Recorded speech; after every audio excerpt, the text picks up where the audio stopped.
Bismillahirrahmanirrahim. Assalamualaikum warahmatullahi wabarakatuh. Salam sejahtera bagi kita semua. Salam, Om Swastiastu, Namo Buddhaya, dan salam kebajikan.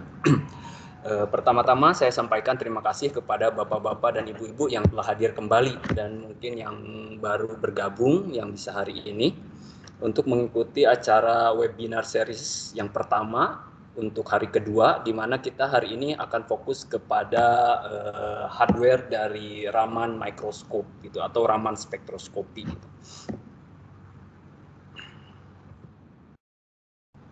Oke, mudah-mudahan internet sekarang agak sedikit membaik dibandingkan yang kemarin. Sebelumnya saya perkenalkan terlebih dahulu kembali, mungkin ada Bapak dan Ibu yang baru gabung pada acara webinar ini. Jadi nama saya Fatih Kusno Satrio.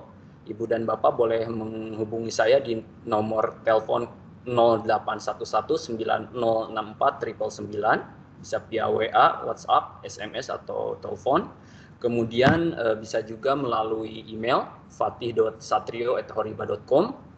Sekarang saya bergabung dengan Horiba divisi saintifik, di mana bidang spesialisasi saya terkait dengan instrumen Raman, atomic force microscope atau scanning probe microscope, ellipsometri, fluorescence spektroskopi atau photoluminescence spektroskopi, cathodoluminescence, dan lain-lain.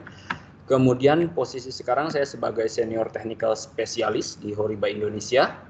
Kemudian latar belakang pendidikan saya menempuh S1 di bidang fisika dari Institut Teknologi Bandung dan S2 di fisika juga di Institut Teknologi Bandung di bidang elektronik dan instrumentasi.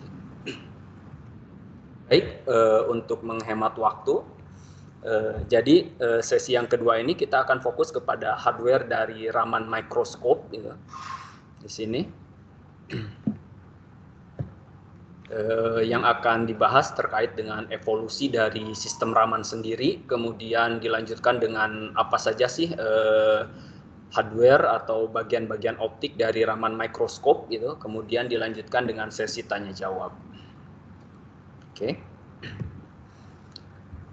Saya bahas singkat, kemarin juga sempat disinggung gitu. Jadi ini perjalanan terkait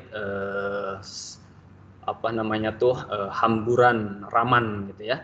Jadi yang pertama pada tahun 1910 ini ada Lord Rayleigh, beliau menemukan elastic scattering gitu. Kemudian tahun 1922 ada Pak Compton, beliau menemukan efek Compton. Kemudian di rentang 1923 sampai sebentar saya pantau dari handphone juga. 19 sampai 25 itu ada bapak-bapak di sini, ada para ilmuwan. Yang pertama ada A. Schmeckel, kemarin sempat dibahas juga, beliau secara teori memprediksi adanya keberadaan inelastic light scattering. Kemudian didukung oleh beberapa peneliti yang lain, itu ada Kramers, kemudian Heisenberg. Beliau beliau membuat konsep terkait dengan virtual state gitu ya untuk Raman, karena seperti kemarin kita bahas bahwa vibrasinya Raman itu di level energinya itu virtual state gitu ya, bukan electronic state tapi virtual state. Artinya ketika kita merubah sumber eksitasi laser, maka level eksitasi elektronnya berubah juga gitu ya. Kemudian kemarin juga dibahas terkait dengan Rayleigh scattering, kemudian stok Raman, anti stok Raman, dan juga gangguan, berbagai gangguan mulai dari fluoresen gitu, emisi termal, dan lain-lain. Sebagai informasi juga kemarin kita sudah tunjukkan terkait dengan Jablonski diagram gitu. Jadi kalau di Raman ada anti stok Raman, sebetulnya di fluorescence spektroskopi juga ada anti stok fluorescent gitu ya. Tapi yang biasa atau anti stok photoluminescent, tapi pada umumnya orang tidak bilang anti stok photoluminescent, tapi bilangnya itu up conversion gitu ya. Itu. Kemudian tahun 1928 ada Pak Raman ini, jadi Chandrasekhara Venkata Raman dan juga asistennya Krishnan. Beliau mereka berhasil membuktikan keberadaan hamburan inelastik Raman ini gitu ya. Sebentar. Dan 2 tahun berselang, tepatnya 1930, beliau memenangkan hadiah Nobel di bidang fisika untuk penemuannya. Nah, sebentar. Halo Mbak Resti, apakah PPT saya berubah? Halo? Berubah, tapi delay-nya kayaknya lumayan, Mas. Oh, masih ada delay ya. Oke, baik. Iya. Sekarang di sini terkait dengan evolusi dari sistem Raman sendiri gitu ya. Jadi seperti yang Ibu Bapak ketahui gitu, jadi yang sebelah kiri bagian bawah itu sistem pertama Raman yang dibuat oleh Pak Raman gitu ya, Chandrasekhara Venkata Raman gitu. Awalnya masih menggunakan sinar matahari sebagai sumber pencahayaannya gitu ya.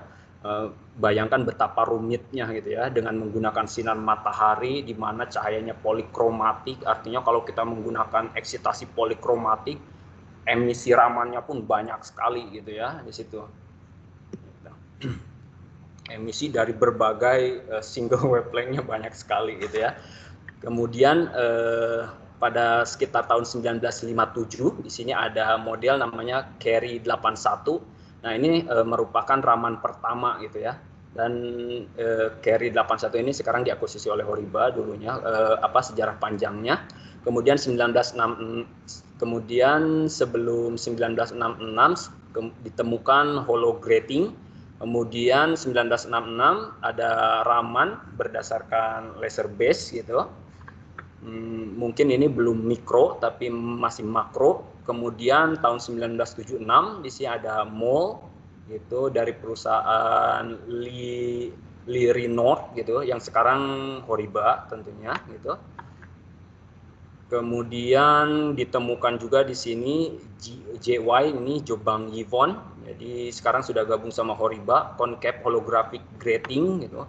Kemudian di sekitar 1980 sampai 1990 ditemukan CCD detector, kemudian dibuat juga triple spektrograph gitu ya untuk memisahkan Rayleigh dengan sinyal lasernya. Jadi dulu sebelum filter material ada itu menggunakan triple spektrograph atau spektrograph sebagai filter dari ramannya. Nanti kita bahas di hardware gitu ya. Keunggulan dan tentu kelemahannya itu. Kemudian di antara 1990 sampai 2000 sini banyak kejadian. Jadi ada ada NOx filter. Nah, sekarang NOx filter. Jadi di situ. Jadi NOx filter itu filter Raman di mana bisa meloloskan stok dan anti stok Ramannya gitu ya. Kemudian ada perusahaan Dilor yang sekarang diakuisisi oleh Horiba itu. Nah, ini sukses membuat sistem band stop Raman gitu ya. Kemudian di tahun 2000 kita berhasil mengkombinasikan gitu ya antara mikroraman dengan AFM untuk menghasilkan nanoraman. Karena seperti yang kita ketahui gitu, kita tidak bisa mengamati kecilnya spasial resolusi kita terbatas oleh hukum difraksi gitu ya. Nah, bagaimana cara membreak hukum difraksi? Nah, itu dengan penggabungan dari Raman, mikroraman dengan AFM. Dan kita generators enhanced Raman signal gitu. Nah, ini kalau terkait dengan nanoraman nanti kita akan adakan sesi webinar selanjutnya yang akan membahas tuntas terkait AFM, SPM dan juga TERS tentunya dan juga nanoramannya. Kemudian 2000 sampai 2010 di sini ada juga penemuan misalkan duoscan gitu ya. Jadi patennya Horiba duoscan itu. Jadi biasanya sampel kita letakkan di stage, kemudian kalau ingin mapping stage-nya bergerak ya. Nah, dengan menggunakan duoscan karena ada beberapa percobaan misalkan kalau kita pakai cryostat besar sampelnya besar itu kalau digerakkan pakai XY itu mengganggu. Nah, ini dengan duoscan kita rubah arah orientasi dengan steering mirror gitu ya. Nanti kita bahas terkait itu. Kemudian ditemukan juga ultra fast Raman mapping itu artinya di sini jadi komunikasi antara stage itu tidak ke sistemnya dahulu, langsung ke komputer sehingga mempercepat proses mapping gitu.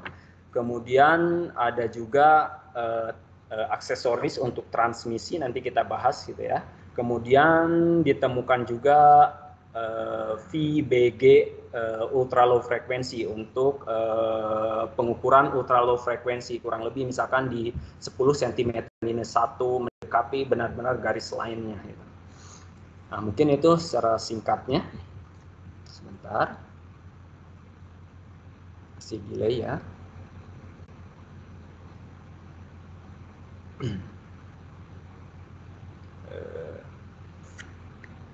Halo Mbak Resti, apakah sudah berubah ke halaman 5? Masih di halaman 4, Mas.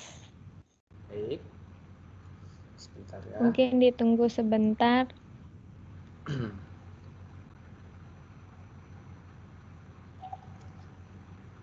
Bentar. Oh. Mungkin kepada peserta yang masih mengaktifkan video dan juga audionya, mohon dimatikan sejenak. Sudah berubah ke halaman 5? Belum? Dah. Oke. Oke. Sekarang sudah ya. Lama sekali ya pergantiannya. Saya amati di handphone juga. Nah ini contoh sistem carry 81 gitu ya. Jadi dulu masih belum menggunakan laser gitu ya sebagai sumber eksitasinya, tapi menggunakan 3000 watt, kemudian pendinginnya air dengan ininya itu raksa arc gitu, HG arc gitu ya lampunya. Kemudian di sini ada apa namanya itu gratingnya menggunakan 1200 group density per millimeter dan juga detektornya masih menggunakan PMT gitu ya. Kalau sekarang menggunakan CCD, jadi sangat cepat karena multi channel detector. Kalau PMT itu single channel detector, artinya ada satu foton kena, kemudian nanti terjadi efek fotolistrik, kemudian mengeluarkan satu elektron, kemudian dimultiplikasi ya, foto multi layer tube gitu. Saya lanjutkan. Nah ini kemudian sistem yang pertama untuk mikroraman di dunia itu namanya MO gitu.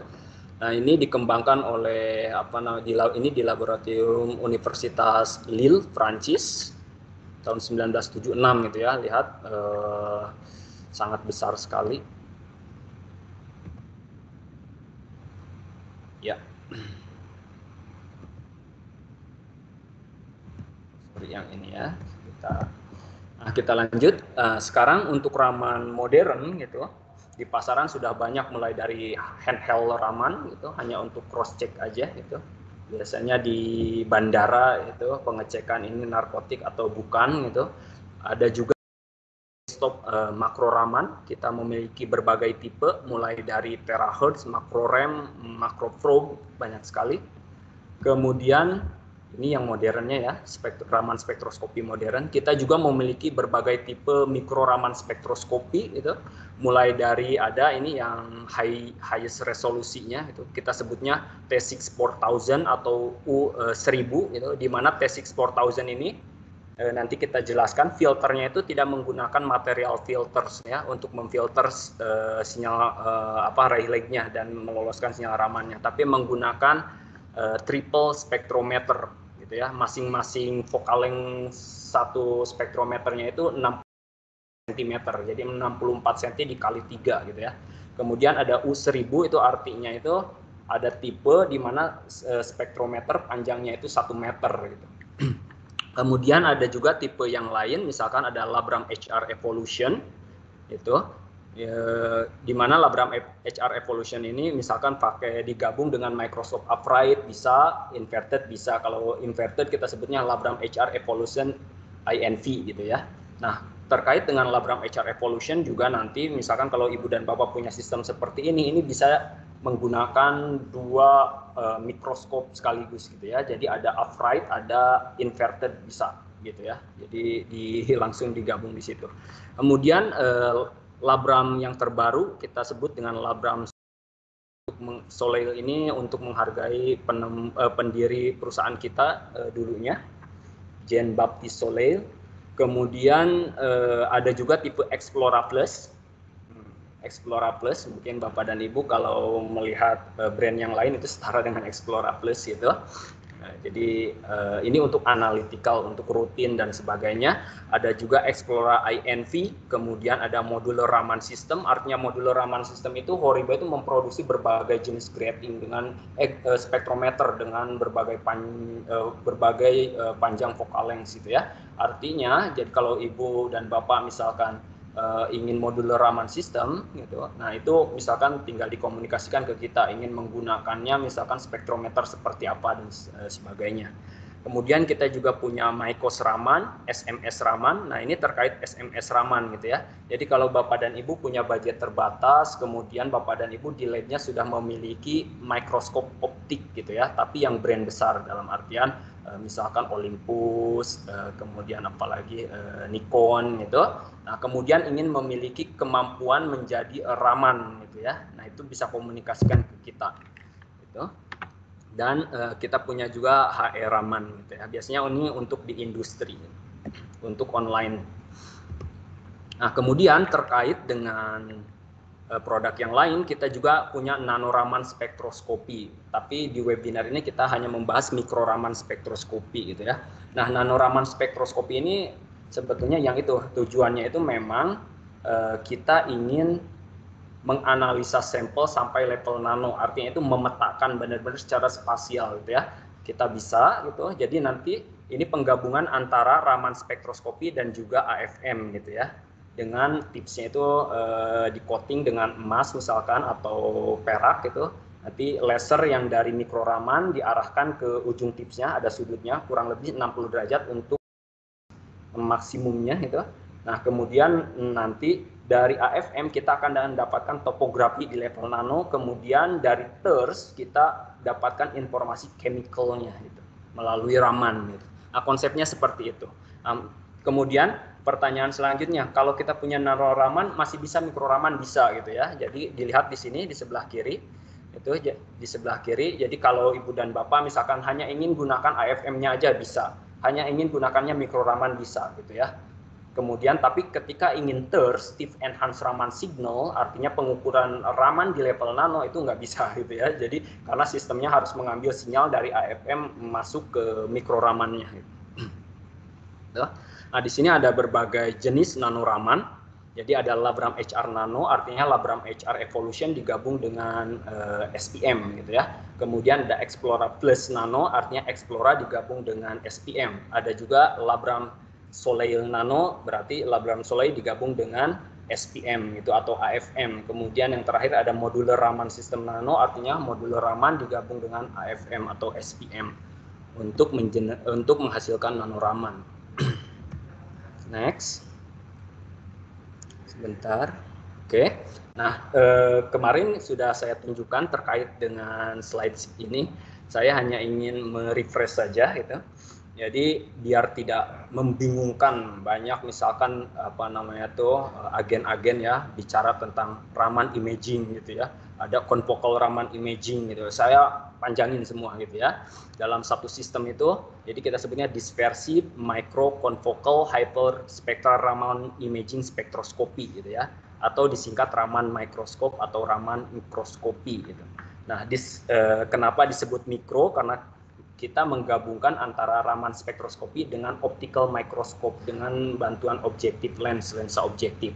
Kenapa disebut konfokal? Karena Raman mikroskopnya itu ada menggunakan pinhole gitu ya, adjust pinhole, automatic adjust pinhole itu. Kemudian kenapa disebut hyperspectral imaging? Karena kita bukan hanya bisa mengukur satu spektra, sumbu X misalkan sebagai Raman SIP, sumbu Y intensitas, tapi juga kita bisa memetakan di koordinat ruang gitu ya, X, Y, bahkan Z untuk membangun gitu chemical imaging dua dimensi ala Raman scattering gitu. Arah Raman signal dua dimensi, 3 dimensi, bahkan 4 dimensi. Kita punya simulasi terhadap waktunya, jadi nanti bisa di slice terhadap waktu dan sebagainya. Kemudian Raman tentunya karena sinyal yang kita tangkap itu hamburan Raman gitu ya. Kemudian spektroskopi atau spektrometer tentu karena kita menggunakan spektrometer gitu ya. itu untuk merubah dari sinyal Raman polikromatik menjadi monokromatik atau kita sebutnya dispersif gitu ya. Kemarin sudah kita bahas terkait metode yang lain, FT Raman, Fourier transform Raman gitu ya. Kemudian saya refresh lagi itu. Jadi yang disebut dengan Raman mikroskop itu penggabungan antara konfokal Raman spektroskopi. Di pasaran, saya punya Raman mikroskop belum tentu itu konfokal gitu ya, jadi harus ditanya juga konfokal atau tidak gitu.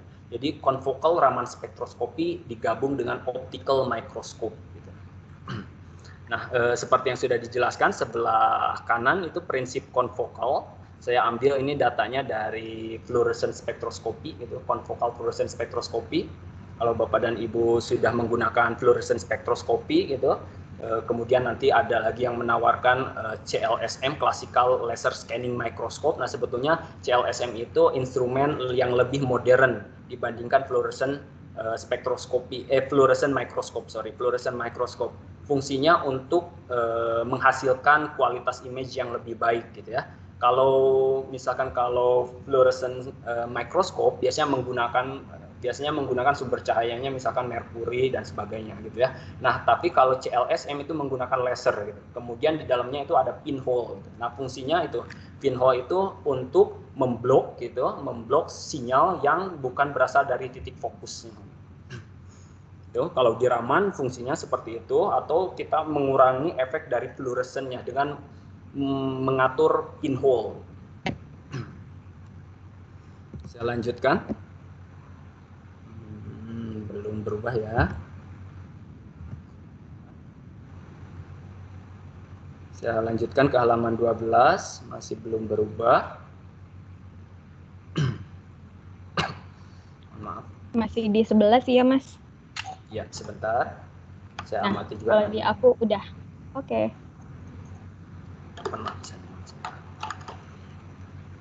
Kita lanjutkan ke halaman berikutnya. Kemarin juga sudah disinggung, tapi kita akan detailkan satu demi satu gitu ya.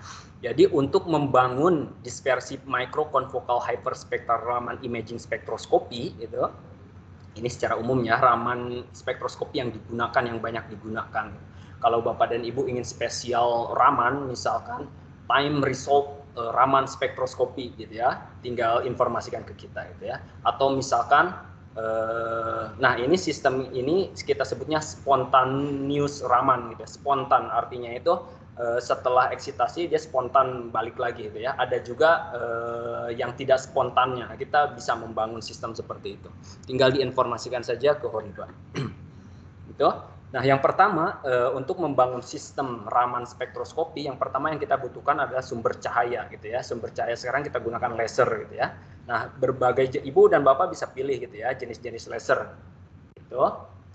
Misal dari UV, NIR, visible sampai NIR. Saya mau pakai laser 532 karena misalkan cocok untuk senyawa karbon gitu ya, carbon based materials gitu. Bisa gitu. Jadi satu modul mengeluarkan satu laser. Jadi satu modul laser misalkan mengeluarkan modul 532 mengeluarkan laser 532, modul 785 mengeluarkan laser 785, sorry. Itu bisa gitu ya. Kemudian tunable laser juga bisa gitu ya. Jadi kalau Ibu dan Bapak saya sudah punya lasernya nih, saya punya tunable laser atau super continuum laser gitu. Saya punya tunable laser, satu modul itu bisa mengeluarkan 2 panjang gelombang laser bisa gitu ya. Informasikan saja ke kita super continuum laser, bahkan saya sudah punya super continuum laser gitu. Saya ingin membuat sistem Raman bisa gitu ya.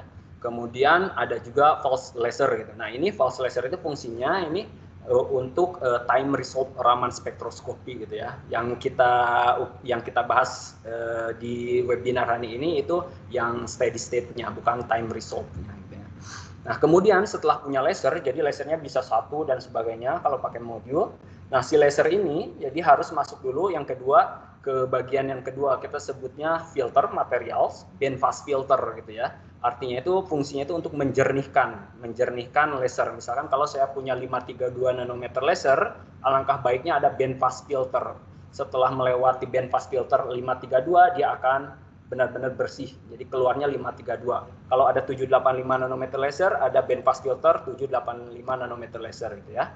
Tentunya Raman modern karena kalau dulu mah kalau misalkan orang-orang penelitian optik mereka inginnya manual gitu ya. Tapi sekarang semua bisa otomatis, bisa semi manual, bisa bahkan manual, bisa gitu ya. Tergantung gitu. Tapi untuk beberapa aplikasi yang tujuannya menekankan ke aplikasi hanya pakai tombol aja, jadi otomatis semua. Mulai dari perubahan laser gitu, misalkan switch ke 532, 785, di switch aja, dikontrol by komputer gitu ya. Dia akan switch sendiri itu. Kemudian setelah itu masuk ke filter materials juga, natural density filter gitu ya. Fungsinya itu untuk menurunkan intensitasnya gitu ya. Karena ada beberapa sampel yang memang sensitif terhadap power yang tinggi misalkan. Kemudian untuk misalkan karena detektor juga dari sisi detektor gitu, detektor juga seperti tubuh kita ya, seperti perut kita. Jadi dia tidak sanggup, misalkan saya tidak sanggup makan sekepal nasi ini atau terlalu penuh gitu ya, saturasi namanya. Nah itu dikontrolnya dengan bisa dari natural density filter dan parameter yang lain. Itu bisa. Natural density filter ini tentunya di situ bukan hanya satu filter gitu ya, banyak. Jadi nanti dirotasi gitu. Misalkan artinya 100%, artinya itu 100% power akan menuju sampel gitu ya. Kalau memilih misalkan 10%, artinya hanya 10% dari power laser yang ada yang akan diloloskan menuju sampel, menuju target kita gitu ya. Kemudian di sini ada satu filter. Nah, ini filter yang paling penting gitu ya. Namanya Rayleigh filter. Rayleigh filter atau Raman filter. Nah, jenis-jenis filter nanti kita akan bahas mulai dari NOV filter, artinya itu filter yang bisa meloloskan baik stok Raman dan anti stok, edge filter yang hanya stok Raman gitu. Kemudian misalkan ULF, ultra low frequency filter, VBG gitu. Nah, itu yang dekat ke garisnya, itu banyak sekali filternya. Bahkan nanti misalkan di Raman Horiba bisa ditambahkan filter misalkan photoluminescent gitu ya. Photoluminescent filter artinya nanti satu sistem selain bisa mengukur di posisi itu Raman spektranya juga mikrophotoluminescentnya. Itu. Nah, kemudian nanti si sinar akan dipandu gitu ya, masuk ke optical microscope system gitu ya. Tentunya di optical microscope system di situ ada beam splitter misalkan yang membagi cahaya, misalkan ada cahaya putih membagi untuk pengamatan sampel gitu menuju ke kamera yang ada di optical microscope gitu ya. Karena Raman modern sekarang tidak menggunakan, memang masih ada option untuk binokuler dan sebagainya, tapi semua menggunakan kamera gitu ya untuk mengamati sampel dan sebagainya. Nah, setelah itu si laser dipandu menuju ke lensa objektif gitu ya. Lensa objektif, jadi sampel ada di bawah, ditaruh di stage, ada lensa objektif gitu. Kemudian disinari gitu. Difokuskan dulu, kemudian disinari. Nah, tipe yang digambar sini ini merupakan backscattering, artinya baik laser yang datang nanti misalnya terpantul balik atau Rayleigh-nya, kemudian hamburan Ramannya itu diambil balik menggunakan objektif yang sama menuju balik ke sistem. Gitu. Nah, itu kita sebutnya backscattering gitu. Kemudian di bawahnya itu ada stage gitu ya, stage microscope, bisa manual, artinya kalau manual Ibu dan Bapak berarti hanya mengukur satu spot. Sini nembak, cari lagi tempat mana, nembak gitu. Switch ke video kamera, lihat dulu yang mana mau ditembak, tembak, geser gitu ya. Itu manual. Ada juga yang otomatis gitu ya. Karena kita membahas terkait dengan Raman imaging, berarti otomatis gitu ya, XYZ-nya. Jadi si stage-nya itu bisa bergerak XYZ gitu ya. Tentunya gitu karena kita membahas terkait dengan spasial resolusi baik lateral X, Y dan juga Z gitu aksial, tentunya itu harus didukung dengan state size pergerakan pergerakan stage-nya itu yang kecil gitu ya. Nah, untuk standar stage size yang Horiba miliki itu kurang lebih pergerakannya kalau encodernya dimatikan XY-nya itu 10 nano, ke bawah juga 10 nano. Singkat gitu ya. Gitu. Itu. Kemudian kita juga banyak sekali opsi stage, misalkan Viso stage itu lebih kecil sekali gitu ya. Ada opsinya. Intinya stage XYZ itu fungsinya untuk Raman imaging juga gitu ya. Kemudian sinyal baik Rayleigh dan sinyal Raman itu masuk kembali gitu ya ke sistem Raman spektroskopi gitu ya. kemudian masuk ke pinhole atau slit gitu ya. Raman modern sekarang menggunakan itu gabung gitu ya, baik pinhole dan slitnya gitu. Nah, fungsinya pinhole itu seperti yang tadi saya sudah utarakan, itu untuk confocalinity, misalkan untuk image 3 dimensi, layer gitu, kemudian untuk ngeblok kalau fluorescence terlalu tinggi, selain tentunya cara mudahnya yaitu dengan menggeser eksitasi laser gitu, menjauhi kawasan fluorescent sampelnya gitu ya, baik ke arah NIR atau UV gitu ya. Kemudian masuk ke spektrometer atau monokromator di dalamnya. Jadi di dalamnya ada awalnya ada entrance slit gitu, ada entrance, kemudian ada keluaran, nanti kita bahas. Di dalamnya ada grating gitu ya, nanti didispersikan dari cahaya polikromatik, sinyal Raman menjadi monokromatik, kemudian ditangkap langsung sama detektor gitu ya. Nanti kita bahas. Nah, lanjut. Oke, nah terkait dengan laser kemarin sudah diutarakan gitu ya, bahwa laser dari light amplification by stimulate emission of radiation gitu ya, dimana karakteristik dari laser itu sangat bagus, monokromatik gitu, monokromatik karena Raman itu kejadiannya setelah atau sebelum si eksitasi. Bayangkan kalau menggunakan cahaya yang polikromatik itu banyak sekali itu emisinya gitu ya, pusing gitu ya. Nah, ini dengan bantuan single wavelength laser itu mudah sekali, coherent, high intensity, dan high directional itu ya. Kemudian seperti yang kemarin sudah diutarakan juga berbagai jenis tipe laser juga banyak sekali, mulai dari tipe gas gitu ya, kayak helium, kadmium, kemudian dyes, chemical, solid state, semiconductor, banyak sekali gitu. Tentunya Pak, kenapa sih misalkan satu tipe Raman kok nggak bisa pakai UV gitu ya? Itu pertanyaannya, itu sebetulnya di dalamnya. Karena di dalamnya selain part yang tadi sudah dibahas, itu di dalamnya banyak optical mirror, reflection mirror gitu. Dan itu harus butuh special coating gitu ya. Misalkan AU, silver, atau dielectric mirror. Nah, itu yang membedakan nantinya gitu ya. Selain grating dan sebagainya, selain coveran grating, detektor dan sebagainya. Gitu.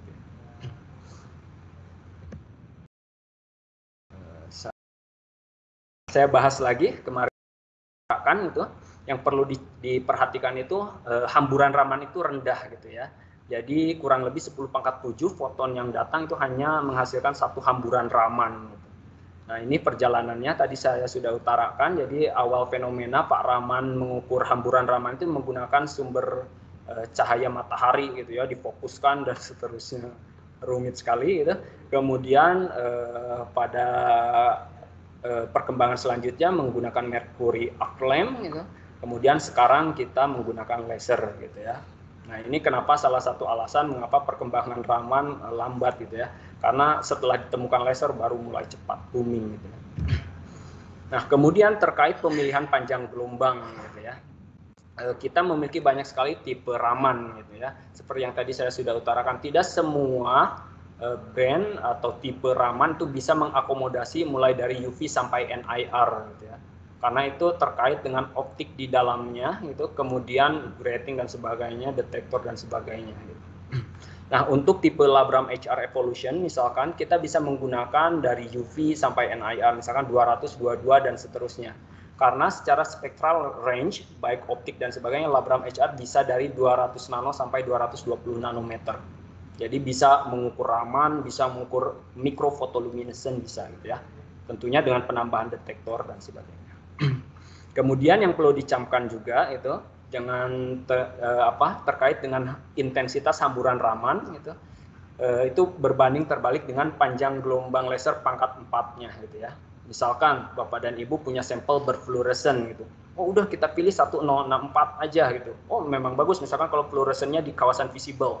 Kawasan visible di sini landai 1064 misalkan. Oh iya bagus, tapi ingat juga ya bahwa memerlukan power yang besar. Karena nanti hamburan Raman panjang gelombang lebih panjang dia akan ngedrop gitu ya. Nah, lain hanya dengan UV, cari ke arah UV gitu. Banyak plus minusnya di situ ya yang harus dipertimbangkan. Oke, saya lanjutkan. belum terjadi perubahan. Saya lanjutkan ke slide 15. Oke. Nah, tadi kita sudah bahas terkait laser ya. Jadi kemudian bandpass filter. Jadi seperti ini bandpass filter misalkan. Jadi kalau kita punya bandpass filter, kita punya laser 532, di depannya ada bandpass filter, artinya benar-benar dijernihkan dari interferensi yang lain gitu ya. Jadi diloloskan itu benar-benar laser dengan garis lainnya 532. Demikian pula dengan bandpass filter 785. Dia akan meloloskan 785 nanometer panjang gelombang laser. Kemudian ada natural density filter, tadi sudah dibahas, itu untuk mengurangi dari laser itu, adjust gitu ya. Kalau sinyal terlalu kecil kita naikin intensitasnya gitu dan seterusnya. Kalau terlalu besar kita turunkan. Oke. Kemudian, nah kita bahas terkait dengan Raman filter gitu ya. Jadi secara umum kita bisa bagi menjadi sebetulnya 3, tapi 1 nggak dibahas gitu ya. Umumnya 2 saja, misalkan 1 filternya itu dari materials, yang 1 lagi dari spektrometer. Ya 2 saja gitu. Jadi spektrometer gitu ya. Yang pertama kalau dari materials, misalkan kita punya ada istilah edge filter. Nah, contohnya di sebelah kanan gitu ya. Jadi edge filter itu dia akan memblok Rayleigh dan meloloskan stok Ramannya gitu ya. Kemudian kalau Noh filter, nah itu dia akan meloloskan baik stok dan anti stoknya gitu. Tidak semua brand bisa menerapkan Noh filter seperti ini gitu ya. Kemudian filter yang lain gitu, ada namanya VBG gitu ya, volume break grating. Nah ini fungsinya untuk ultra low frequency filter gitu. Kalau Bapak dan Ibu ingin mengamati misalkan benar-benar ultra low sampai 7 cm -1 Raman sip baik stok dan anti stoknya benar-benar dekat ke garis line gitu. Nah ini menggunakan ultra low frequency gitu ya. Tentunya didukung dengan laser yang kualitas bagus ya, jangan laser yang lebar lasernya 532 tapi lebar gitu ya. Makanya Raman dibutuhkan. Kenapa harga Raman itu mahal? Salah satunya lasernya laser grade penelitian yang sangat tajam gitu ya. Kalau 532 itu benar-benar 532 poin kecil sekali gitu ya. Nah ini contohnya misalkan ada 2 sampel. Yang pertama sampel L-cysteine gitu. Ini obat apa ya? Mungkin rambut gitu ya. Penumbuh rambut atau apa gitu. Nah, bisa diamati di sini dengan menggunakan ultra low frequency filter atau VBG ini. Nah, kita bisa mendapatkan baik stok dan anti stok di kurang lebih di sini misalkan 9,2 cm -1 atau minus 9,6 cm -1. Kemudian ada juga misalkan di sini untuk silicon germanium super lattice gitu ya. Jadi ada sampel silicon germanium yang berlayer-layer kecil sekali itu. Nah, kita ukur dari ultra low frekuensinya, kita dapatkan seperti ini. Nah, yang kedua gitu, yang kadang orang tidak membahas terkait ini gitu. Jadi filter Raman itu bisa menggunakan monokromator atau spektrometer. Kita sebutnya tunable monokromator atau filter gitu ya. Ini salah satu contoh tipe Raman kita gitu ya, yang highest gitu ya. Kemungkinan tidak ada kompetitornya di dunia di sini ya. Nah, ini kita sebutnya T6 4000, tapi kalau Bapak Ibu ingin membeli ini kurang lebih lead time-nya 8 bulan gitu ya. Nah, di sini T6 4000, T itu dari triple, 6 4000 itu dari via panjang focal length-nya 24 cm gitu ya. Nah, jadi idenya seperti ini. Jadi kita kan sudah tahu ya bahwa Raman itu terserah mau nyarinya di stok atau anti stok. Yang jelas dia berada di depan laser atau di belakang laser. Anggaplah kita ingin stok Raman gitu ya.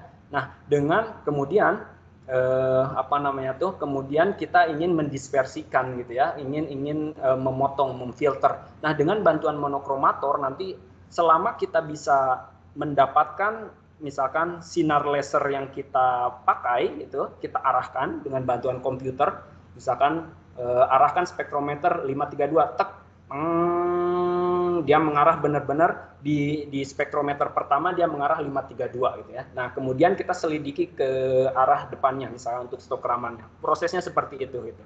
Nah, keuntungannya seperti apa kalau tunable monokromator filter gitu ya? Keuntungannya jadi laser yang digunakan bisa sebanyak-banyaknya gitu ya. karena kita tidak menggunakan material filter yang spesifik untuk raman tertentu, untuk laser tertentu. Jadi contohnya misalkan saya punya super continuum laser gitu ya, super continuum laser, kemudian menggunakan tunable monochromator filter. Misalkan super continuum laser kayak cahaya putih tapi karakteristik seperti laser. Saya ingin saya ingin sinari dengan 532 gitu ya. 532. Nanti ini dulu pakai filter spesial tentunya. Nanti diarahkan ke sampel, kemudian nanti setelah itu dengan bantuan monochromator kita cari 532 ada di mana. Intinya selama kita bisa mendapatkan eksitasi laser yang kita gunakan, dengan bantuan spektrometer kita bisa mengamati stok dan anti stok gitu ya. Dengan tunable monochromator filter ini. Nah, hasilnya karena menggunakan triple monochromator gitu, ini baru bisa double sih bisa gitu ya, sesuai pesanan double monochromator. Ini silicon germanium hasil dari double spektrometer gitu ya. Nah, ini bisa mencapai 4,4 cm minus 1 mendekati garis lasernya gitu. Gitu ya. Saya lanjutkan. Nah, terkait dengan filter, tadi saya sudah bahas gitu, raman filter, ada yang dari materials, ada yang dari monochromator atau spektrometer. Jadi di sini ada datanya gitu ya. Kalau pakai no filter, dia landai dulu gitu ya, nge-cut off-nya. Tapi kalau monochromator, dia cut off-nya ini langsung tajam gitu ya. Nah, kita sebutnya ini cut off gitu ya. Makanya ketika misalkan Ibu dan Bapak berencana membeli raman, itu juga harus ditanya berapa cut off-nya gitu ya. Artinya raman SIP terkecil yang masih bisa diukur oleh itu cut off salah satunya.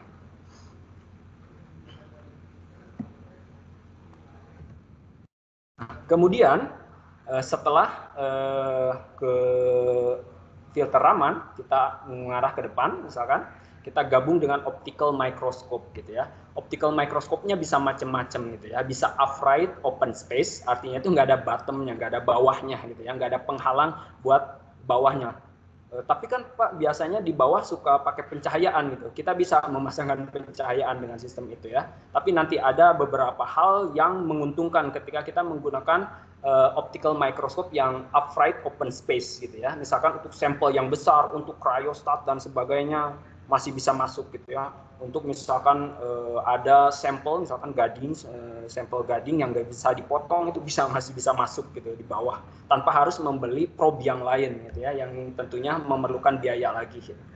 Nah, ini contohnya di bawah itu. Ini Labram HR Evolution tanpa dengan optical microscope upright gitu ya. Di bawahnya tidak ada bottomnya gitu ya.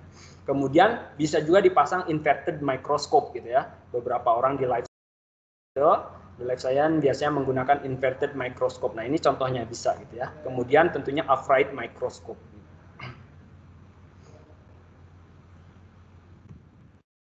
Kita membahas sekarang terkait dengan sampling geometri gitu ya. Jadi bayangkan Ibu dan Bapak punya sampel, kemudian diletakkan di stage-nya gitu ya. Misalkan dengan bantuan glass slide diletakkan di atas glass slide, diletakkan di stage-nya gitu. Nah, ini sampling geometri artinya itu geometri yang bisa kita buat untuk menangkap sinyal raman gitu ya. Jadi di sini saya bagi menjadi 3. Maaf, di sini AC-nya mengarah ke saya. Oke, saya lanjutkan. Jadi di sini ada, kita sebutnya itu konfigurasi 180 derajat, 90 derajat, dan 0 derajat gitu ya. Jadi kalau Bapak dan Ibu punya laser dari objektif dari atas, misalkan sampel ada di bawah, kemudian ditangkap sinyalnya lagi backscatteringnya, kita sebutnya 180 derajat konfigurasi atau backscattering. Pada umumnya sistem raman yang ada menggunakan model geometri seperti ini gitu ya. Kemudian karena pada kenyataannya itu hamburan raman itu bisa kemana-mana gitu ya, 360 derajat gitu. Nah, kemudian kalau nangkapnya itu tidak backscattering tapi di 0 derajat, nah kita sebutnya transmission scatteringnya gitu ya. Jadi nanti objektif ada laser kena ke sampel, nanti hamburan ramannya ditangkap di 0 derajatnya, kemudian masuk ke spektrometer gitu ya.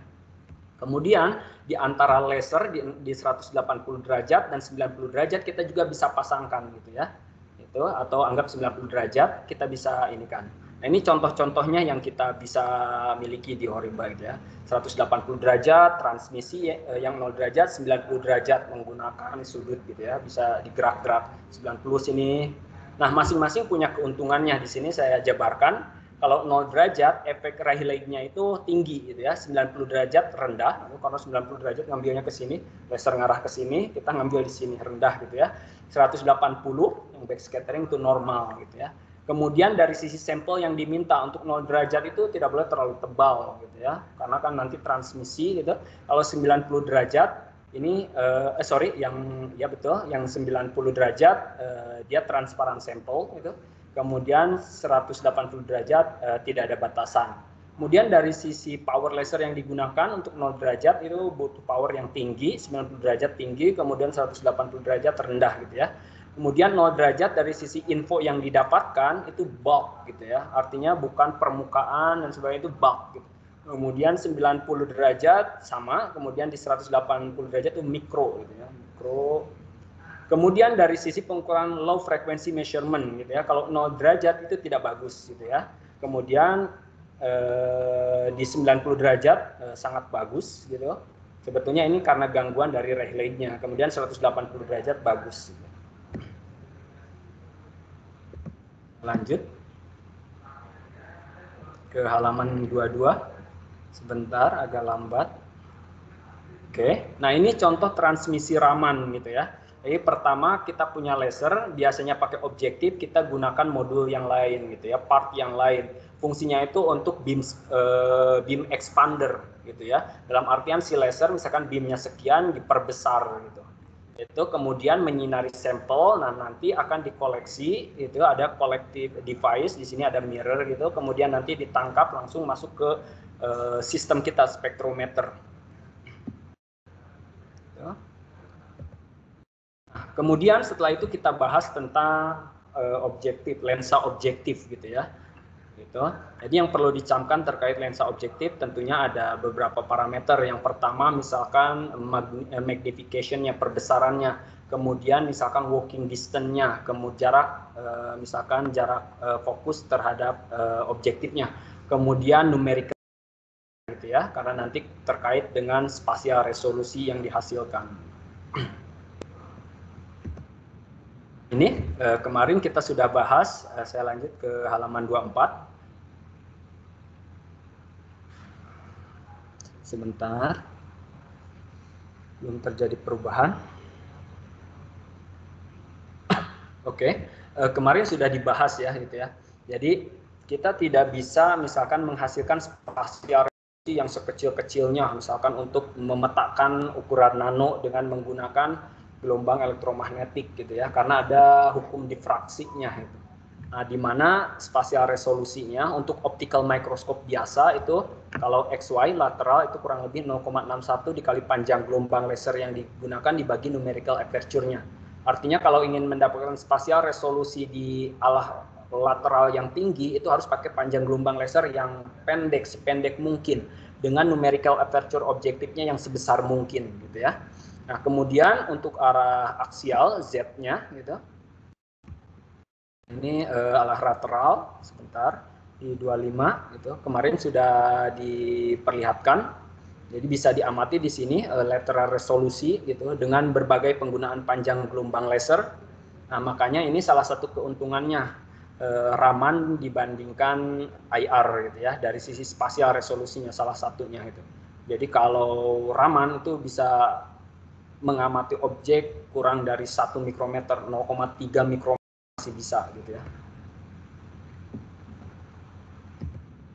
Kemudian dari sisi arah aksialnya ini 26, kemarin sudah disinggung juga.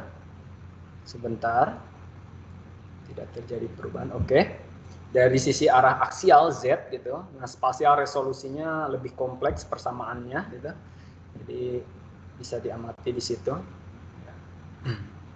Nah, ini juga untuk mendapatkan spasial resolusi itu, oke, spasial resolusi kemudian arah aksial lateralnya dari sisi hitung-hitungannya bagus gitu ya. Tetapi dari XYZ yang dimiliki resolusinya step size-nya jelek, nggak mendukung gitu ya, sama saja gitu ya. Jadi XYZ pergerakannya harus lebih kecil dari si spasial resolusi yang kita miliki. Itu intinya. Kemudian kita lanjut ya, di bawah objektif itu ada stage gitu ya, stage mikroskop, tempat sampel kita diletakkan, sampel raman kita diletakkan. Stage-nya bisa manual atau motorized gitu ya. Itu tergantung, misalkan saya hanya ingin satu spot saja, manual bisa gitu ya. Tapi saya ingin nggak mau pingin satu spot tapi ingin merubahnya misalkan pakai joystick karena nanti dikontrol komputer, nggak manual, itu bisa gitu ya. Nah, tapi saya bahas terkait dengan imagingnya, berarti butuh motorized gitu ya. Nah, ini jadi dengan bantuan stage gitu, diletakkan sampel gitu, kita misalkan ngukur satu titik satu spektrum bisa. Kemudian nanti kita bisa mapping gitu ya, mapping 2 dimensi. Contohnya misalkan pergerakan XY itu. Mapping 2 dimensi itu artinya berarti kita memetakan sinyal-sinyal dari semua titik di situ gitu ya. Itu mapping 2 dimensi. Jadi XY ada variabel X dan Y, kemudian ada variabel yang lain gitu ya, ramansif dan intensitas di situ. Maka ini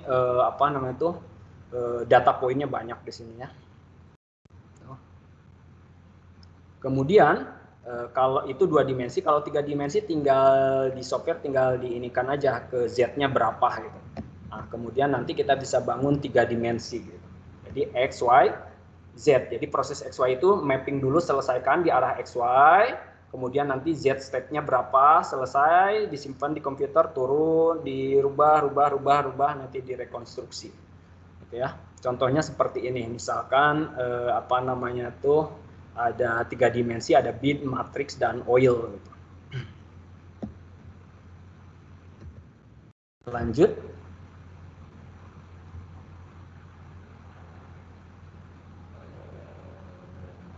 Saya lanjut ke halaman 29.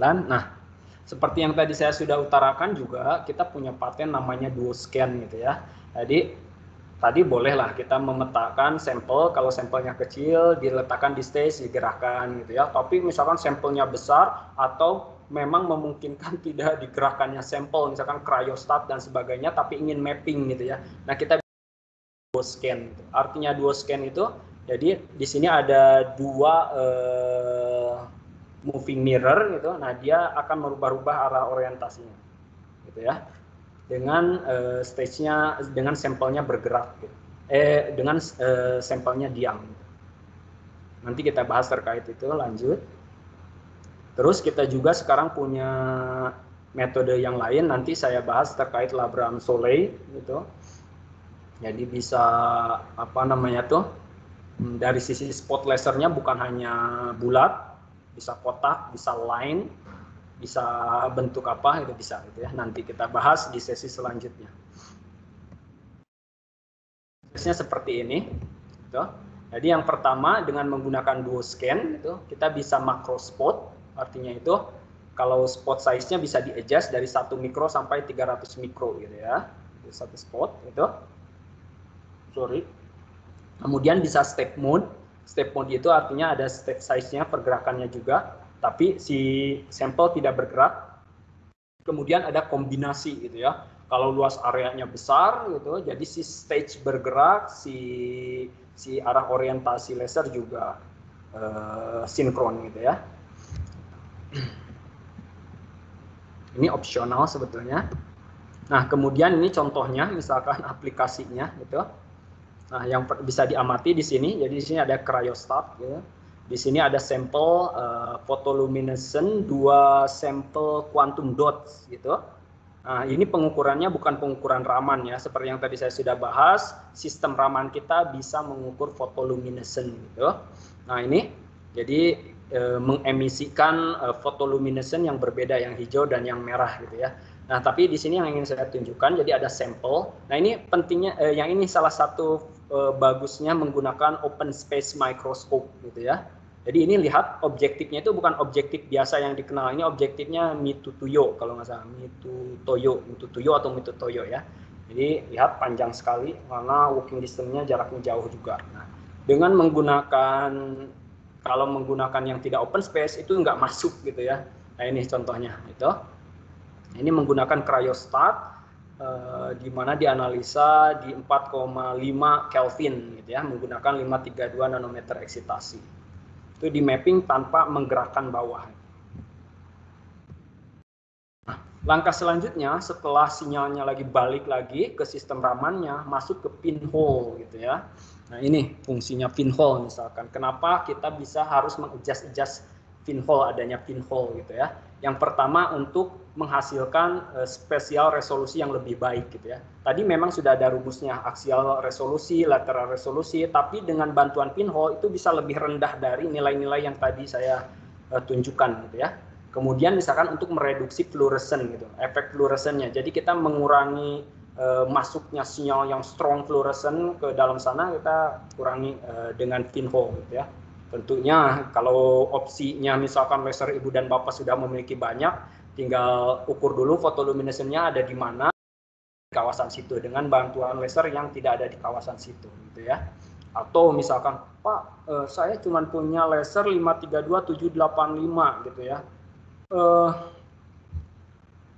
Fluoresen saya masih tinggi di 785 dan 532 di kawasan visible ke NIR gitu ya. Saya belum punya dana beli UV atau NIR 1064 nanometer laser gitu ya.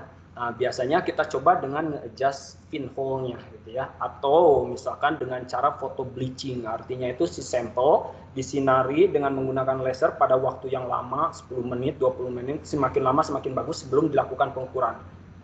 Baru klik set, baru muncul gitu. Itu salah satunya.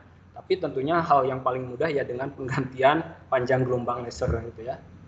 Ya, hal mudah tapi harus dibayar dengan sesuatu yang mahal gitu.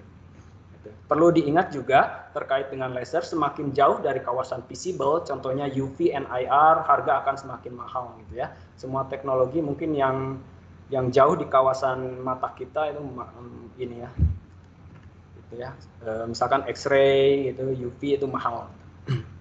Nah, contohnya seperti ini gitu. Jadi fungsi pinhole tadi sudah diutarakan juga gitu.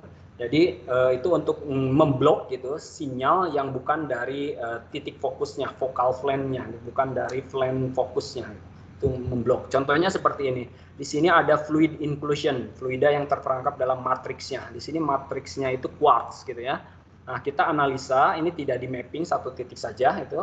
Nah, dengan tidak non-konvokal, misalkan modenya non-konvokal, artinya hole-nya itu digedein semaksimalnya, cup gitu ya.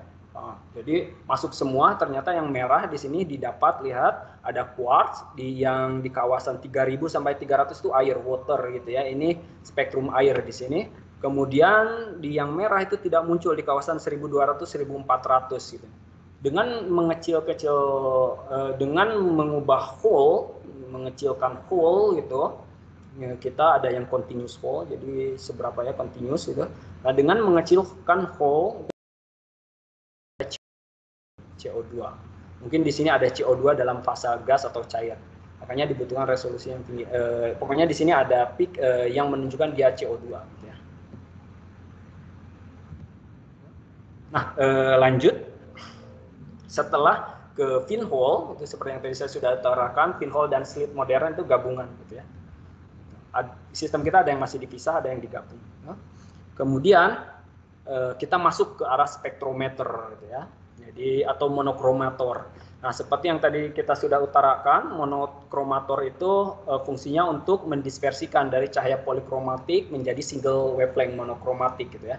Di dalamnya, contohnya ini desain Kearney-Turner design, gitu ya. Jadi di mana Kearney-Turner design itu, jadi ada masukan, jalur masuk, jalur keluar, kemudian ada grating, ada concave mirror 2 gitu ya.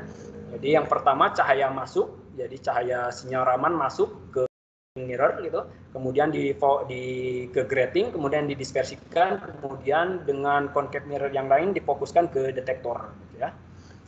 Nah, ini pentingnya sistem Kearney-Turner, karena ada beberapa yang masih menggunakan lensa dan sebagainya. Nanti kalau lensa, ketika sinyalnya itu polikromatik, misalkan jauh sekali UV dan sebagainya, itu akan mengakibatkan aberrasi kromatik. Artinya itu titik fokusnya tidak sama sampai ke detektor gitu ya. Nah, ini Kearney-Turner design tanpa lensa gitu ya. Nah, salah satu contohnya di sebelah kanan itu ada tipe IHR 550 spektrometer. Kita memproduksi banyak sekali spektrometer, nanti dibahas. Ini tipe achromatic scanning spektrometer gitu ya. Nah, Ibu dan Bapak juga ketika ada Raman itu dipastikan juga di dalamnya itu gitu ya, di dalamnya itu scanning spektrometer atau bukan gitu ya. Artinya scanning spektrometer grating itu memang kita bisa pasangkan beberapa grating di dalamnya gitu ya. Bisa diputar misalkan group density misalkan 600 group density per milimeter, saya ingin ngerubah ke 1800 ini ngubah bahkan 4 bisa gitu ya. Nah, yang disebut scanning spektrometer itu bukan perubahan gratingnya gitu ya. Tetapi ketika Raman acquisition si gratingnya itu gini, men-scan gitu ya. Fungsinya apa? Untuk menghasilkan spektrum. Jadi kalau dispersinya lebar dia optimum gitu ya, di scan gitu, ditangkap oleh detektornya gitu. Nah, ini scanning gitu ya. Nah, beberapa brand itu PIX gitu ya, makanya gratingnya letakan, atau yang berat tapi tidak scanning gitu. Nah, kenapa harganya scanning spektrometer itu mahal? Seperti itu, karena dia scanning gitu ya, bisa men-scan. Lanjut. Nah, ini beberapa contoh produksi HORIBA spektrometer. Jadi kalau di sini ada misalkan para peneliti yang ingin membuat sistem Raman sendiri gitu ya, nyoba-nyoba silahkan untuk keperluan apa, karena spektrometer itu bisa dibuat untuk keperluan berbagai hal gitu ya.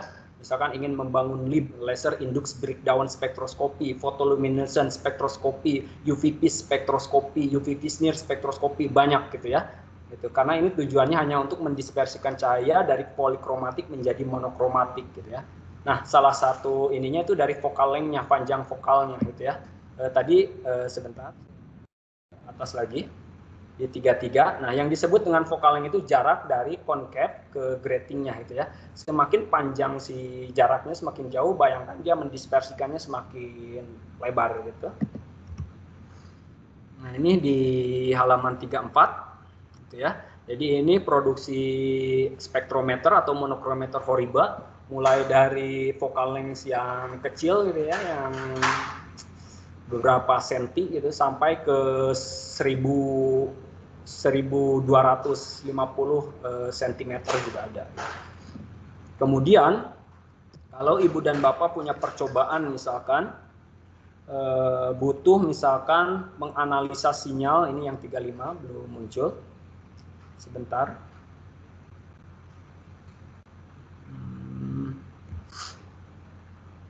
Sebentar.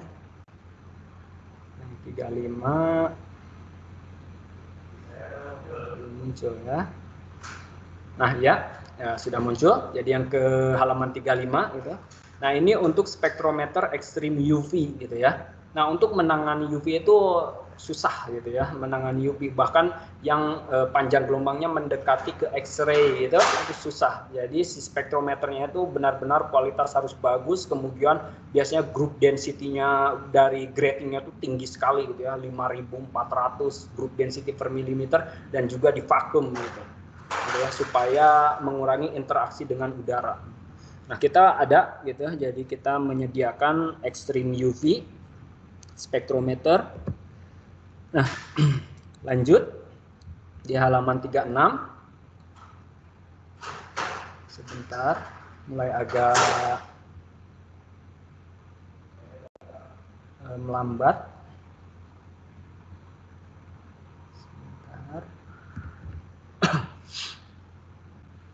Sebentar. Halo Mbak Resti, belum berubah? Baru berubah Mas ke 36. Ya, baik. Nah, terkait dengan resolusi, seperti yang kemarin juga sudah diutarakan, di Raman ada dua resolusi, ada spektral resolusi, ada spasial resolusi, baik lateral dan juga aksial gitu ya. Kalau spektral resolusi, gitu, jadi sebetulnya fungsinya itu dari tiga hal gitu ya. Ada dispersion, Ada lebar slit, ada ukuran slit gitu ya. Slitnya semakin kecil, semakin resolusi semakin bagus. Kemudian kalau pixel size-nya semakin kecil dari detektor, CCD-nya semakin bagus gitu ya. Nah, kemudian dari sisi dispersion itu ada beberapa fungsi gitu ya. Terikat dengan panjang fokal yang tadi sudah diutarakan, ada group density dari grating, group density per milimeter, ada juga dari panjang gelombang laser yang kita gunakan gitu ya. Tapi nggak usah khawatir terkait itu, nanti Ibu dan Bapak lihat aja di brosurnya gitu ya. Spektral resolusi Raman ini berapa gitu ya. Misalkan. Itu kalau kita bisa mencapai 0,2 cm minus 1 bukan nanometer ya, Raman SIP di situ lebih kecil lagi. 0,2 cm minus 1 Raman SIP gitu ya, atau 0,3 cm minus 1 Raman SIP. Dan itu bisa harus bisa dibuktikan gitu ya. Bukan hanya naruh di brosur, tapi nanti pas pengadaan Ibu dan Bapak kejar saja gitu ya. Benar nggak bisa sampai 0,3 cm minus 1 atau 0,2 cm minus 1 gitu ya. Beberapa tipe bandstop itu masih hanya bisa mengejar 4 cm minus 1, bahkan paling kecil mungkin 1,5 cm minus 1 Raman SIP gitu ya. Tapi pada intinya spektral resolusi itu dipengaruhi oleh panjang fokal dan juga group density dari gratingnya. Nanti saya bahas terkait group density gitu ya. Karena ada keterkaitan juga dengan penggunaannya, bukan hanya dari banyaknya grup, banyaknya gergaji per milimeternya, tapi ada spektral dispersinya gitu ya. Nanti kita bahas di bawah.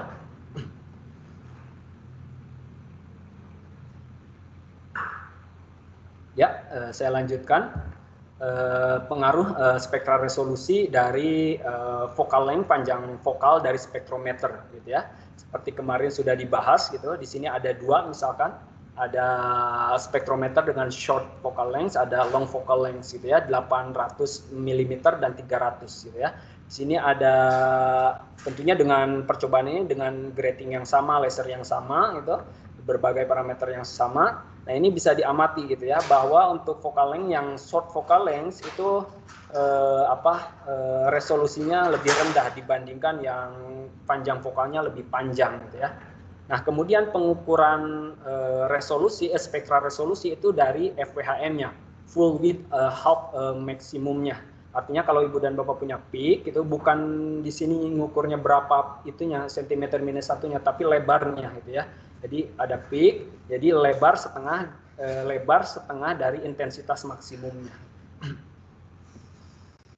Nah, next di halaman 38 kemarin sudah ditunjukkan. Di sini ada perbandingan, misalkan ada dua Raman dengan panjang fokal 800 dan 200 mm gitu ya, dengan penggunaan 785 nanometer laser dan 1800. Kalau dengan menggunakan panjang vokal yang lebih panjang, ini benar-benar bisa dilihat perbedaan 4 peak tersebut gitu ya. Masih bisa dipisahkan.